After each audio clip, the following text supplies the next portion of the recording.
मगर उस कागज पर नर्सरी की बातें नहीं लिखी, सीबीएसई पैटेंट नहीं लिखा हुआ। उस कागज पर दारुल उलूम नूरिया वालों ने अपनी तरफ से छपवाया, ये लिखवा करके कुल अऊज़ु बिरब्बिल फलक मिन शर्रि मा खलक व मिन शर्रि गासिकिन इज़ा वक़ब व मिन शर्रि नफ़्फ़ाज़ाति फिल उक़द व मिन शर्रि हासिदिन इज़ा हसद। अब कलेक्टर की बात नहीं कर रहा मैं, TIT की बात नहीं कर रहा मैं, 4 स्टार की बात नहीं कर रहा मैं, 5 स्टार की बात नहीं कर रहा मैं मौलवी की बात भी नहीं कर रहा। आलिम खामोश है, हाफिज खामोश है, कारी खामोश है, मुफ्ती खामोश है, मुजद्दिद खामोश है, गौस अब्दाल मातिन खामोश है। रब फतवा देता है, रब फतवा देता है, ला यमस्सुहु इल्लल मुत्तहरून। बगैर वजू के इस कागज को छूना भी मत, बगैर वजू के इस कागज को छूना भी मत। आखिर है कागज, तेरी हुर्मत इतनी बढ़ कैसे गई? उस सीबीएसई पैटेंट वाले कागज ने पूछा कि बने थे तो सेम कागज से, सेम तरह से, सेम कलर है, क्वालिटी सेम है, टाइम सेम है, मगर तेरा आलम यह है कि रब फतवा देता है बगैर वजू के। काफिर तो बड़ी बात है, मुफ्ती भी बगैर वजू के छू नहीं सकता, आलिम भी छू नहीं सकता, मोमिन भी छू नहीं सकता। तेरी हुर्मत बढ़ कैसे गई? तो उस कागज ने कहा फर्क यह है, तेरी छाती पे सीबीएसई पैटेंट लिखा हुआ है, जिसका पढ़ने वाला कलेक्टर 2 लाख तनख्वाह लेता है और स्कॉर्पियो में घूमता है, ऑडी में घूमता है, मगर मेरा पढ़ने वाला 5000 तनख्वाह है उसकी, स्कॉर्पियो नहीं है, फॉर्च्यूनर नहीं है, मगर हाँ मेरा आलम यह है कि वो जब भी मुझे देखता है आंखों से लगा लेता है, सर पे लगा लेता है। इसलिए रब मेरे बारे में फतवा देता है बगैर वजू के छूना भी मत। तेरी छाती पे सीबीएसई है, मेरी छाती पे कुरान लिखा हुआ है। नारे तकबीर, नारे रिसालत, मसलके आला हजरत, उलमाए अहले सुन्नत, अजमते कुरान, वाह जिंदाबाद। मेरे भाई ये 1 करोड़ से कम की बात नहीं थी, मगर मैं जानता हूं आप हमको 10 रुपया भी नहीं देंगे, क्योंकि मैं नदीम रजा फैजी नहीं हूं और उनको भी कम दिया है। मैं तो एक जगह ये बोला कि हजरत अमीर मुआविया ने 3 शेर पर 3 लाख रुपया दिया था। पता है आपको नदीम भाई? अमीर मुआविया ने मक्के में ऐलान किया, कौन शायर है जो मुझे 3 शेर सुनाएगा, उसका माना उसी के अंदर पाया जाए। कोई नहीं खड़ा होगा। अब्दुल्ला बिन जुबैर, हजरत मैं सुनाऊंगा। कहा सुनाऊं? का शर्त है मेरी, एक शेर पर 1 लाख दिरहम लूंगा। कहा ठीक है। वो शेर सुनाया, बलौतुन्नास कर्नन बाद कर्निन फलम अरा गैरा खय्याली वकाली वदुक्तु मरारत अशियाय तुरनन फमा तामुन अमरु मिन सुवाली वलम अरा फिल खुतूब अशद वक़अन व असअब मिन मआदात रिजाली। 3 शेर सुनाया और 3 लाख दिरहम दिया अमीर मुआविया ने। अभी तक नदीम भाई को किसी ने नहीं दिया होगा, दिया किसी? जबकि अमीर मुआविया की सुन्नत जिंदा करनी चाहिए। हासिल ये मेरे भाई, क्या ये हकीकत नहीं है? और ये जो मैं बोल रहा हूं कि कागज के टुकड़े पे कुरान की आयत लिखी हो तो हम आंखों से लगाते, सर पे लगाते। जानते हैं मेरे भाई ये फजीलत कौन बताएगा? मोदी और योगी की औलाद बताएगी। ये 5000 रुपये तनख्वाह उलमा ही बताएंगे। ये वो तलबा बताएंगे जिनको आज दिन में खाना नहीं मिला। वही तलबा अमलन कुरान को अपने सर पे रख करके बताएंगे आपको। और यही दुनिया का पैगाम है कि जिसने हाफिज बनाया उस कागज का हम इतना एहतराम करते हैं तो अपने रब की कितनी कदर कर रहे होंगे हम, अपने मुस्तफा की कितनी कदर करेंगे हम, अपने अकाबिर की कितनी कदर करेंगे हम। इसीलिए मुसलमानों, इस्लाम हक्कानियत की बुनियाद पर जिंदा है, इस्लाम सिस्टम की बुनियाद पर जिंदा है, इस्लाम उसूल की बुनियाद पर जिंदा है। इसलिए ये लोग उसूल को डैमेज करने की कोशिश करते हैं, कभी तलाक के नाम पर, कभी सिविल कोड के नाम पर, कभी 26 आयतों को हटाने की बात करके। ये सिस्टम भी क्यों अटैक कर रहे हैं? क्योंकि पता है इस सिस्टम के इक्वल कोई दूसरा सिस्टम नहीं है, इसके मुकाबिल में कोई दूसरा मजहब नहीं है। इसीलिए मेरे भाई अपने दारुल उलूम नूरी को पहचाने हम लोग। दारुल उलूम नूरिया इतने सालों से जो हमें बुखारी और मुस्लिम और कुरान की बातें बता रहा है, सिर्फ इसीलिए कि ये टॉयलेट इसी तरह रहे, ये किचन का हाल यही रहे, 3 साल से इस बिल्डिंग में प्लास्टर नहीं है, ये यही इसी तरह रहे। और फिर हर शख्स ये सोचता है कि मेरे पास अगर 1 लाख इस तरह होगा तो मैं जरूर ताउन करूंगा। सोचता कि नहीं सोचता? ये काम है, जरा ये बेटी की शादी कर लूं फिर मैं इंशाअल्लाह ताउन करूंगा, बेटा की कर लूं ताउन करूंगा, 1 करोड़ आ जाए ताउन करूंगा। इस सिलसिले में एक जाब्ता याद रखिएगा, जिसके पास 100 रुपया है और वो 10 रुपया नहीं दिया अगर मस्जिद में मदरसा में, तो जब 1 लाख होगा तो वो 10,000 नहीं देगा, जब 1 करोड़ होगा तो वो 10 लाख नहीं देगा, जब 1 अरब होगा तो वो 10 करोड़ नहीं देगा, क्योंकि वो देगा जिसने 100 रुपये में से 10 रुपया दिया, क्योंकि मसदर एक ही है, परसेंटेज सेम है, परसेंटेज सेम है। जो शख्स 100 में से 10 नहीं दे सकता, वो करोड़ में से 10 लाख नहीं दे सकता भाई, वो झूठ बोल रहा, वो झूठा है। अगर यकीन ना हो तो आजमा के देख ले, अपने मोहल्ले में जो गरीब था 20 साल पहले, उसकी हालत देखे और अभी वो अमीर हो गया तो उसकी हालत देखे, आपको अंदाजा हो जाएगा। इसलिए मेरे भाई अपने आप को पहचाने। दारुल उलूम, मदारिस, मसाजिद, ये आज वो प्लेटफॉर्म है जो हमारे यहाँ बच्चों को हरामी होने से बचा रहा है। मैं ये पॉइंट बताता हूँ, हरामी होने से बचा रहा है। आज यही चिल्ला चिल्ला करके बोलते हैं कि निकाह के बगैर हराम है, हराम है, वरना कानून ऑफ इंडिया जानते क्या है? कॉन्स्टिट्यूशन ऑफ वर्ल्ड भी यही है। ज़िना की 2 किस्में, ज़िना बिल रजा और ज़िना बिल जबर। किसी को जबरदस्ती इस्मत दरी करना और किसी को प्यार से इस्मत दरी करना।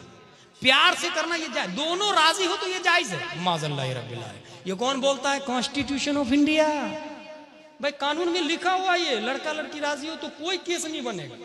मगर हमारा इस्लाम बोलता है कितने भी राजी हो, माँ बाप भी राजी हो, माँ बाप भी राजी हो और तब भी निकाह के बगैर है तो ये ज़िना ही है, बच्चे हराम नहीं है।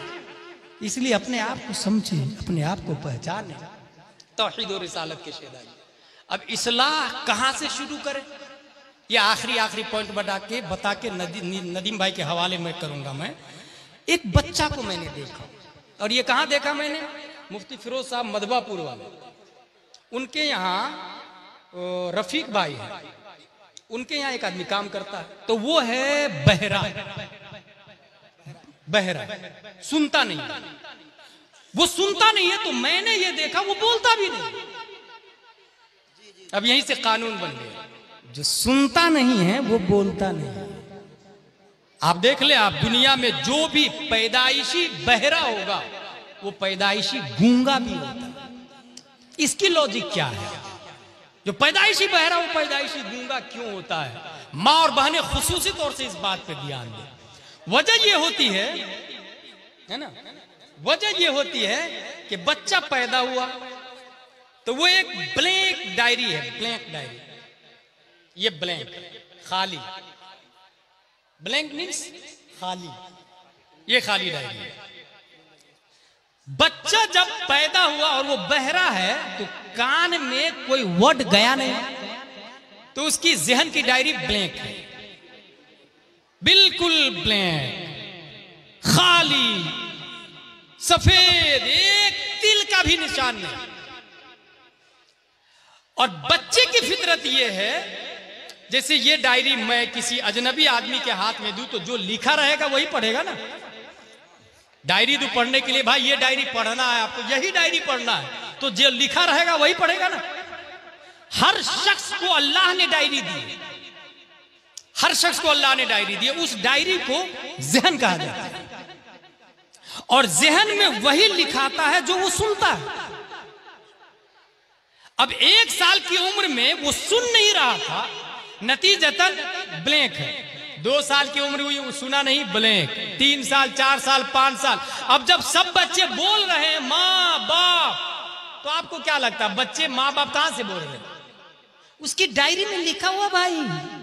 जब वो छोटा था तो वो सुना माँ, डायरी में लिखाया माँ। अब वो बोलने की ताकत पर जब आता है तो बोलता है माँ। यही वजह कि उस बच्चे को अगर लंदन में छोड़ दे तो वो माँ नहीं बोलेगा। पैदा हुआ उत्तर दिनाजपुर में, मगर दूसरे दिन उसको लंदन ट्रांसफर कर दे तो वो माँ बोलेगा। मदर, फादर, ब्रदर, सिस्टर और quick, sky, stone, stomach, back, front, left, right करेगा। वो ये माँ बाप, दादा दादी, नाना नानी ये सब नहीं बोलेगा। क्यों? क्योंकि डायरी में जो लिखाया वही बोलेगा। और ये भी याद रखे, इंसान वही बोलता है जो उसकी डायरी में, अपनी तरफ से कुछ नहीं बोलता। इसीलिए नदीम भाई, हर शख्स के पास अल्फाज महदूद है। मेरे पास मसलन 2-3 हजार अल्फाज है, उसी में पूरी जिंदगी गुजर जाती है। आपके पास 1-2 हजार है, उसी में पूरी जिंदगी। हर शख्स का यही हाल है। इसीलिए इंग्लिश में कोचिंग करे तो वोकेबलरी दिया जाता है, वर्ड पावर दिया जाता है, अल्फाज रटाए जाते हैं ताकि अच्छे अल्फाज आए, ज्यादा अल्फाज आए तो ज्यादा बोले। आज तक हम लोग गाय की बोली नहीं समझ पाए क्योंकि उसकी वोकेबलरी मिली नहीं। कौवा की बोली नहीं समझ पाए, वोकेबलरी नहीं मिली। ये फितरत है इंसान। ज़हन में की डायरी में जो सुना वो लिखा गया, जो सुना वो लिखा गया। अब जब सुनता नहीं है तो वो 80 साल का है मगर बोलता नहीं है क्योंकि डायरी में कुछ नहीं लिखा हुआ है भाई, तो क्या बोलेगा वो? इसलिए जानवर की तरह बोलता है।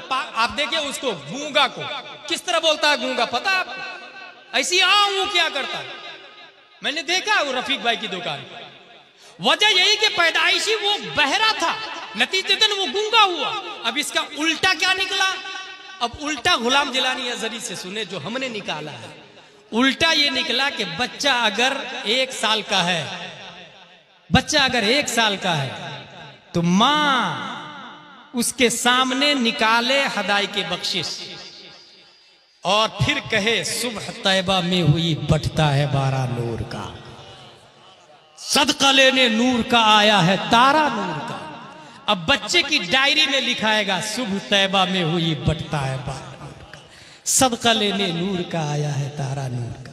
मां, बच्चा 1 साल का है, मां की छाती से दूध पी रहा है। उस मां को चाहिए कि सूरह कलाकिल खोले और पढ़े कुल या अय्युहल काफिरून ला अअबुदु मा ताबुदून, ला अअबुदु मा ताबुदून। और जिसकी मां ने ला अअबुदु मा ताबुदून पढ़ लिया, बच्चे की डायरी पे लिखा गया ला अअबुदु मा ताबुदून, जिसको तुम पूजते हो मैं नहीं पूजूंगा। अब वही बच्चा 1 साल का था, बचपन में लिख लिया डायरी में ला अअबुदु मा ताबुदून। जब 40 साल का हुआ है, आरएसएस, बजरंग दल, शिवसेना, कुफार और मुशरिकीन ने हिंद आके कह रहे हैं बोल वंदे मातरम, बोल राजा, बोल राम। वो जान तो जाने देगा मगर यही कहेगा ला अअबुदु मा ताबुदून, जिसकी तुम पूजा करते हो मैं नहीं पूजूंगा, क्योंकि मेरी डायरी में मां ने बचपन में लिख दिया था और जो मेरी डायरी में लिखा है उसके सिवा मैं कुछ नहीं जानता। जानता तो ये जानता मेरा रब अल्लाह है। वाह वाह, जिंदाबाद जिंदाबाद। 1 साल का बच्चा है, मां ने पढ़ा सूरह मुज़म्मिल, या अय्युहल मुज़म्मिल कुमिल लैल इल्ला कलीलन निस्फहु अव इनकुस मिनहु कलीला। बच्चा तहज्जुद गुजार बनेगा, तहज्जुद गुजार। और जिन माँ और बहनों को नहीं पढ़ने आता वो नदीम भाई की कैसे लगा ले, दिलकश नाचवी की लगा ले, असद भाई की लगा ले, जो सुन्नी शोरा है उनके अशार लगा ले, क्योंकि माँ सुनेगी तो 1 साल का बच्चा भी सुनेगा। और जो कान में गया वो डायरी में लिखा गया, जो कान में गया वो डायरी में और ला मुहाला बच्चा वही बोलेगा जो डायरी में लिखा हुआ, ये लिख ले आप। इसलिए मैंने कहा कि बहरा गूंगा होता है, अब जो सुनता है वो वही बोलता है। जब बच्चे की डायरी में यही सब लिखाया तो अब बड़ा होने के बाद दिमाग लगाइए आप लोग, बच्चा माँ बहन की गाली क्यों देता है? क्यों देता है, कभी गौर किया आपने? क्योंकि वो घर में गाली को सुनता और डायरी में लिखता है। वो माँ को गाली देते हुए सुनता है, या माँ बच्चे को दूध पिला रही और बाप आया हरामी कमीना, उल्टा सीधा गंदी गंदी अपनी बीवी को गाली दिया, बच्चे ने लिख लिया अपनी डायरी में हरामी कमीना मरदूद वगैरह गंदी गंदी गाली जो मैं नहीं अल्फाज देना चाहता। बाप ने गाली दी बीवी को, बच्चा दूध पी रहा, बच्चे की डायरी में वो गाली आ गई। अब यही बच्चा जब 50 साल का है और बाप 70 साल का है तो वो माँ बहन की गाली बाप को देता है, क्योंकि डायरी लिखा किसने? ये बिल्कुल नेचुरली है भाई, ये फैक्ट बता रहा हूं, जो किताबों से नहीं, कुछ तो किताबों से। ऐसे भी मैं तकरीर किसको समझता हूं? मालूमात को तरतीब दे के मजहूलात को हासिल करना, ये तकरीर है। बकिया तो तबलीग है, बकिया तो तबलीग है ना भाई, जो लिखा हुआ है वो बयान कर रहे हैं तो उसको तबलीग कहते हैं। तकरीर कर्रर जो कर्रिरो, तकरीर से मुकर्रिर का मतलब होता है किसी चीज को साबित करना। जो पहले से साबित है उसको साबित करे तो तहसील हासिल बातिल है, ये शरीजामी में लिखा हुआ। हासिल महसूल बातिल है, ये हमारे दारुल उलूम नूरिया के तलबा जानते हैं। इसलिए मेरे भाई आप इस बात को समझें कि हमारा बच्चा, अगर हम इस्लाह चाहते हैं, अमेरिका एक मुकाबला नहीं हमारे पास, अमेरिका, लंदन, डरबन, यहूदी, नसरानी, इतने लोगों से अगर हम मुकाबला करना चाहते हैं तो यहाँ से शुरू करें। हम अपने बच्चे को जब दूध पी रहा है वहीं से अच्छी अच्छी बातें, अच्छी अच्छी नातें, कुरान शरीफ, हदीस शरीफ पढ़ते पढ़ते उसको बड़ा करें। जिस तरह हमारा बच्चा उत्तर दिनाजपुर में बंगाली बोलता है, अरबी नहीं बोलता, तो लामोहल्ला बचपन में वो अगर अरबी सुनेगा तो वो अरबी बोलने लगेगा। और कॉन्वेंट और सेंट पायस में जो लोग जा रहे हैं, मैं उनसे कहूंगा कि एमडी करके आया है, ठीक है भाई, एमबीबीएस करके आया, ठीक है भाई, गुस्ल में कितने फराइज है, जाहिर सी बात है वो नहीं बताया। Oh daddy what nonsense question, I don't read, कहां पढ़ा मैंने, ये टीचर ने पढ़ाया नहीं मुझको।